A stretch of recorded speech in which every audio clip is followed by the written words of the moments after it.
자, 이번 AS는 또 독서교육. 독서교육 AS 맞네. 독서교육 AS인데요. 이게 이제 질문이 왔어요. 질문이 왔고 제가 검토를 좀 하다 보니까 싶더라고. 이게 처음에는 이제 제가 이제 해설 해커스 임용 해설 강의에서는 요거 말고도 그냥 그 상식적으로 가능한 것들, 방법이라고 취급할 수 있는 것들을 이제 넣었어요. 넣고 뭐 유의사항에서 취급을 하거나 그냥 방법론에서 취급하거나 이제 골랐으면 될 것 같다 이렇게 생각을 했는데 질문이 이제 들어오기 시작했어요. 그러니까 이것도 이렇게 넣는 것도 맞지 않을까요? 그러니까 상당히 자의적으로 보이는 거예요. 그래가지고 요거는 뭔가 좀 이렇게 포인트가 있을 것 같은데, 출제 지점이 있을 것 같은데라고 생각을 하고서는 다시 검토를 좀 해보다 보니까 세상에 이 문제가 2006년도 거였다는 거예요. 2006년도에는요 변희열 교수님 책이 없었어요. 우리 그 임용 준비할 때 그 1000페이지 그 상징적인 책 있죠? 훌륭한 저작입니다. 변희열 교수님 책이 없었어요. 그러면 분명히 이 내용은 그전엔 손정표 선생님 책에서 거의 바이블이었거든요. 이건 분명히 손정표 교수님 책에서 나왔을 거예요. 그 생각을 하고 이제 따져보기 시작했죠. 일단은 이제 조금씩 푸는 거와 함께 진행을 다시 해보겠습니다. 일단 역사소설로 배우는 과학이라는 주제를 선정을 했고 주제와 관련돼서 5건을 선택했어요. 근데 북토크는 한 권에 대해 약 7에서 10분 정도로 전체 줄거리를 요약하여 소개하였다 이렇게 되어 있는데 7에서 10 전체 줄거리를 북토크에서는 요약하면 안 돼요. 그죠? 그러면 뭐가 틀렸냐면 여기서 틀린 거를 하나 고르라고 했었죠. 틀린 거 하나 고르라고 했었는데 이거는 틀린 게 이 부분인 거예요. 전체 줄거리를 요약하여 소개했다. 한 권에 대해서 7에서 10분 정도는 맞아요. 맞는데 전체 줄거리를 요약하여 소개했다는 틀립니다. 이거 스토리텔링은 가능하지만 북토크는 이렇게 하면 안 돼요. 그래서 옳지 않은 내용이 포함된 번호는 3번이에요. 3번 됐고. 자, 그러면 이게 이제 문제를 잘 읽어야 되는데 사서교사가 전개한 북토크의 과정에서 옳지 않은 내용이 포함된 번호를 쓰고 그 부분에 대한 올바른 방법을 4가지만 쓰시오 해요. 그래서 이게 이 3번에 대한 올바른 방법을 생각을 하니까 이게 포인트가 안 잡히는 거예요. 왜냐면 2가지가 있으니까. 왜냐면 3번은 2군데로 돼 있어. 앞에 건 맞고 뒤에 건 틀려요. 그럼 여기서 어디를 포인트로 잡아야 되냐면 전체 줄거리를 요약하여 소개하였다에 대한 바른 방법이 나와야 되는 거예요.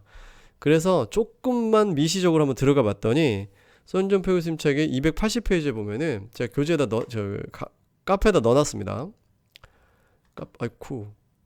카페에 독서교육 관련에다가 제가 넣어놓고 지금 수업을 하는 거예요.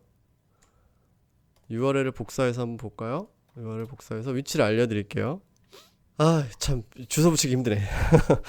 네, 붙였어요. 네, 잠깐 세웠다가 넣었습니다. 그래서 이렇게 35,500 숫자도 못 읽고 35,752번 글을 가시면 요 주소 치시면 됩니다.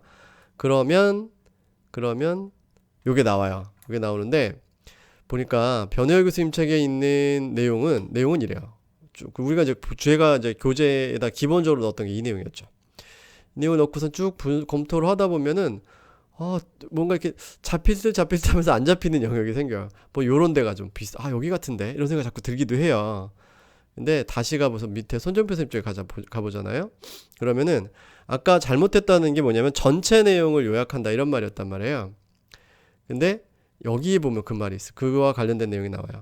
북토크의 목적은 독서욕을 고취시키는 데 있기 때문에 도서의 내용을 다이제스트적으로 알려서는 안 된다. 그러니까 다이제스트가 이제 줄여서 요약하는 거잖아요. 전체 내용 쫙 줄여서 요약하는 거기 때문에 이렇게 하지 말고 책을 소개하는 일반적 방법은 다음과 같다. 이게 책을 소개하는 방법인 거예요. 그러니까 앞에서 봤었던 전체 줄거리를 요약하여 소개하였다. 이게 다이제스트적으로 설명하는 거고, 다이제스트가 요약하는 거잖아요. 우리 참고정보원 때 배우잖아요. 그러니까 이게 요약하는 거고, 요약한 것을 어떻게 해요? 요약한 것에 대한 부분을 이 부분에 대한 올바른 방법을 4가지만 써라잖아요. 그러니까 이 부분에 대한 올바른 책을 소개하는 일반적 방법은 다음과 같다 이거인 거죠. 바르게 이 북토크에서 소개하는 방법은 그래서 작가의 소개라든가 작가 이면담이나 고심담의 소개, 그 책에 쓰여진 시대적 배경에 대한 이야기, 저자나 내용에 관계된 에피소드 소개 이제 이게 들어가야 된다는 얘기예요. 이게 이 부분이 들어가야 2006년도 문제의 답이 될 수 있는 부분이었던 거죠. 그러니까 뭐 머리 많이 굴렸어요. 힘들었음. 그래서 넣어보니까 이렇게 해서 추가되는 것 중에서 이제 4개를 골라내면 되는 부분이었습니다. 자, 다시 정리해 드릴게요. 일단은 첫 번째 틀린 부분은 어디냐면 여기요. 3번에서 앞에는 맞고 뒤에 전체 줄거리를 요약하여 소개하였다가 틀렸습니다. 전체 줄거리를 요약하는 게 아니라 책의 일부분을 소개해야 되는 거거든요. 그러면은 이 부분 틀린 부분에 대한 그 부분이 이것 때문에 질문이 나왔었고 참 좋은 질문이었어요. 놓치고 넘어갈 뻔했던 거거든요. 그냥 올바른 방법은 그냥 대충 쓰면 되지 이런 게 아니라 그 부분에 대한 올바른 방법이었어요. 이때는 문제가 좀 디테일했었습니다. 2006년도는 좀 디테일했었어요. 그래서 그 부분에 대한 올바른 방법 4가지만 쓰시오니까 이 부분 전체 줄거리를 일부 줄거리를 이렇게 다이제스트식으로 쓰지 않는 책을 소개하는 부분이잖아요. 그거를 소개할 때, 다시 말하면 소개할 때 바른 방법이 이거라는 거예요. 됐죠? 예, 이거 참 이땐 되게 디테일했어요. 네, 디테일했습니다. 어려웠었어요. 예.